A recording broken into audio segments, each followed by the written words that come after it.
आज ही Doubtnut app download करें। Doubtnut पर अपने सभी गणित, रसायन विज्ञान, भौतिक विज्ञान और जीव विज्ञान के डाउट्स का करो सफाया। बस प्रश्न की फोटो खींचो, एक ही प्रश्न को क्रॉप करो और तुरंत वीडियो सोल्यूशन पाओ। अभी डाउनलोड करें। इस प्रश्न में हमें दिया हुआ है कि 2 गुणा 10⁻⁸ एम्पियर गुणा मीटर स्क्वायर चुंबकीय आघूर्ण की एक कुंडली को जब एक चुंबकीय क्षेत्र में इस प्रकार रखा जाता है कि उसका तल क्षेत्र के समांतर है। अगर उसका तल क्षेत्र के चुंबकीय क्षेत्र के समांतर है तो उसका क्षेत्रफल सदिश किधर आएगा? उसके लंबवत आएगा। ठीक है, क्षेत्रफल सदिश उसके लंबवत है तो बल युग्म का और चुंबकीय आघूर्ण हमें दे रखा है कितना? 7.5 गुणा 10⁹ अगर क्षेत्रफल सदिश उसका लंबवत है तो इसका मतलब चुंबकीय आघूर्ण भी क्या होगा? उसके लंबवत होगा। ठीक है, तो चुंबकीय क्षेत्र का मान ज्ञात कीजिए। तो पहले तो हमें क्या पूछा है? इसके लिए चुंबकीय क्षेत्र का मान पूछा है।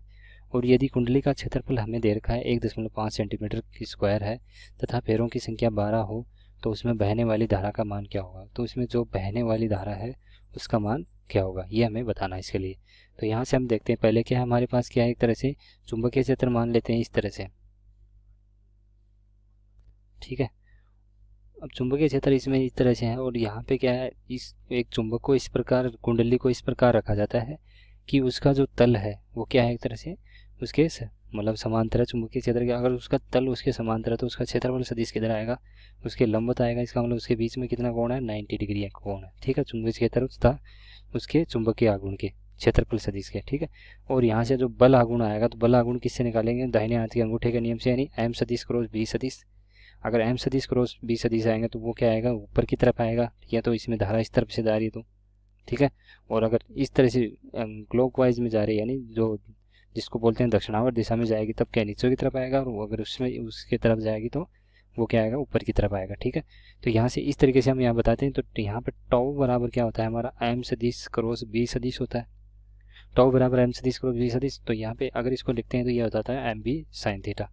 यानी जो बी, जो थीटा कोण होता है वो किसके बीच में होता है? चुंबकीय आघूर्ण तथा उसके चुंबकीय क्षेत्र के बीच में, और उसके बीच में हमारा एंगल कितना है? 90 डिग्री। इसका मतलब क्या है? इस पर जो होगा मान होगा वो एक तरह से क्या होगा हमारा? यहाँ पे अधिकतम मान होगा, यानी टो अधिकतम बराबर क्या हो जाएगा यहाँ पे? M B. अब इसके लिए हमें पूछा क्या है? पहले चुंबकीय क्षेत्र का मान पूछा है। यहाँ पे देखिए, यहाँ पे क्या पूछा है? चुंबकीय क्षेत्र पूछा है। तो चुंबकीय क्षेत्र का मान निकालने के लिए हमें क्या दिया हुआ है? इसके लिए बल आघूर्ण का मान दे रखा है और क्या दे रखा है? यहाँ पे चुंबकीय आघूर्ण दे रखा है। दोनों का मान यहाँ पे लिख देते हैं तो मान आ जाएगा हमारा यहाँ पे बी बराबर क्या आ जाएगा?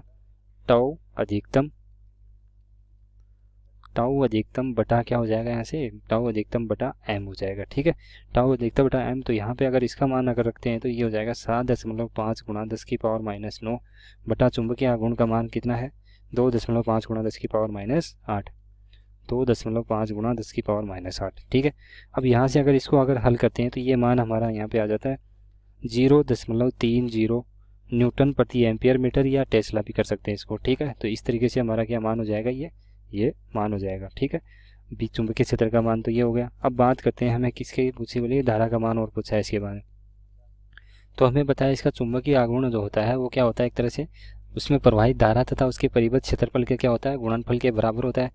वो तो क्या होगा? एक कुंडली का हो गया। अगर उसमें एन घेरे हैं तो उसके एन के लिए क्या हो जाएगा? एक तरह से एम एन आई ए हो जाएगा, एम बराबर एन आई ए हो जाएगा। और यहाँ से हमें निकालना क्या है? एक तरह से आई का मान निकालना है, तो ये हो जाएगा एम बटा एन ए। ठीक है, एम बटा एन ए। इसका मतलब चुंबकीय आघूर्ण है वो कितना दे रखा है इसका? 2.5 गुणा 10⁻⁸ बटा घेरों की संख्या कितनी है इसमें? 12 है। ठीक है, घेरों की संख्या 12। और क्षेत्रफल की बात करेंगे तो यहाँ से जो कुंडली का क्षेत्रफल होगा वो कितना दे रखा है इसके लिए? 1.5 सेंटीमीटर स्क्वायर में, जिसको मीटर में परिवर्तित करूंगा तो क्या हो जाएगा? 10⁻⁴ हो जाएगा। ठीक है, अब ये मान हो गया हमारा क्या? इसके लिए धारा का मान। यहाँ से अगर धारा का मान निकाल के लाते हैं तो आई बराबर जो मान हमारा आता है 1.4 गुणा 10⁻⁵ एम्पियर हो जाएगा। ठीक है, तो ये तो हो गया हमारा धारा का मान यहाँ पे। और ऊपर में पूछा था हमें किसके लिए? चुंबकीय क्षेत्र का मान। तो इस तरीके से हमें हमारा क्या है? ये क्वेश्चन हल हो जाएगा। ठीक है, कक्षा 6 से 12वीं से लेकर नीट, IIT, JEE वो एडवांस के लेवल तक 1 करोड़ से ज्यादा छात्रों का भरोसा। आज ही डाउनलोड करें डाउटनेट ऐप या व्हाट्सएप करें अपने सारे डाउट्स 8400 400 400 पर।